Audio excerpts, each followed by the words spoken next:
Welcome back to News 13 Now. The Atlantic hurricane season starts this week in just 2 days. That's right, it's here again. We're spared most of the worst storms last year, but we're helping you get prepared for this season.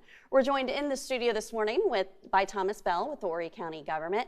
Now, you do want to go into every hurricane season prepared, unfortunately. So what has Horry County done to prepare for this upcoming season? So for us, this is business as usual. Yeah. We are preparing well in advance of the official start of hurricane season. Really, once the previous season ends, we start preparing It's again. all year round for you. Exactly. So we are in touch with our agency partners, everything from the Red Cross to State Emergency Management Division, all the way up to FEMA, making sure all of our procedures and processes are in place.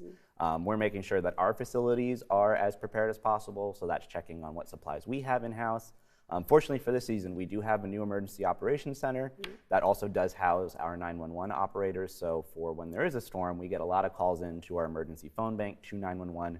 This is a better opportunity for us to share information and get whatever messaging out to the people we need to in a much more streamlined fashion. We were just talking about how beautiful the new facility is, and it has so many things that you hope are just going to stay there for years to come, too. Absolutely. It's one of those facilities designed for longevity in mind. It is there to withstand Category 5 hurricane winds. It's relatively earthquake proof. You know, we are away from flood zones, everything that we need to be in order to continue our operations as county government so we can help the people in need if that time comes.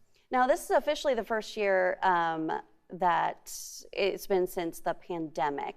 Are there going to be any differences going into that year with that in mind? So one of the big things is when we did have the pandemic, there was for the congregate sheltering, we had to limit the amount of people that could be in those shelters. We are back to those pre-pandemic levels. Okay. So that is a benefit to having the COVID-19 subside a little bit. But it'll be something we watch, of course, as we get into the fall season for sure.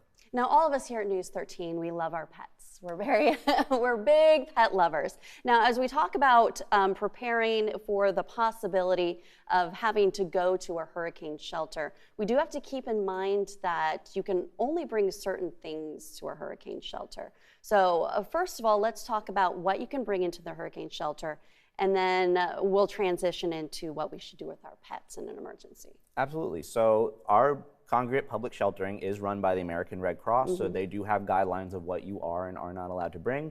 Really, it's comfort items, so you can bring yourself some snacks, hygiene products, of course, blanket, pillow, things like that. Really, it's just there to stay for the duration as the storm hits. These are not long-term recovery shelters. Those are something that comes into effect after, of course. But really, it's just what comfort items you might need for yourself if you have small children. Maybe you're with an elderly parent, what keeps you all comfortable and as much as a home feeling as possible in a large congregate public shelter. Now, one of my comfort items is my dog Wrigley, though. But unfortunately, a lot of shelters don't have accommodations for pets. That is correct. We are no different here in Horry County. The only pets that are allowed in these public congregate shelters are certified service animals. So if you do have a pet, we want you to start planning for that now. So if you put your pet or your dog in daycare, if you have, of course, a veterinarian, talk to these providers. What do they do when a hurricane comes, even for just their personal household? They likely have a plan. Talk to your neighbors, talk to your relatives. Can someone come and pick up your cat or dog for that duration of the storm for that time being? The big thing is you have to have these conversations now, because if you wait until the storm is in the forecast, Too late. it's going to be too late. And we know a lot of people don't like to evacuate because they don't want to leave their pets behind. And we don't want them to leave their pets behind either.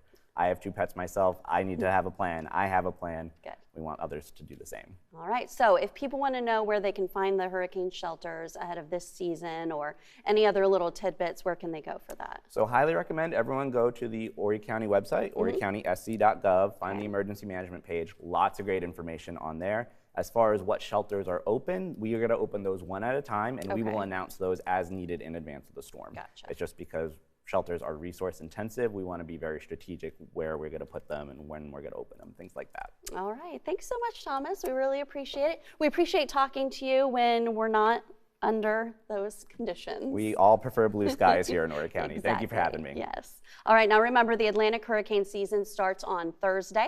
News 13 will be building up with coverage on this hurricane season all throughout the week. And we'll have more on preparations later this morning, including how Horry County is getting ready on News 13 Now.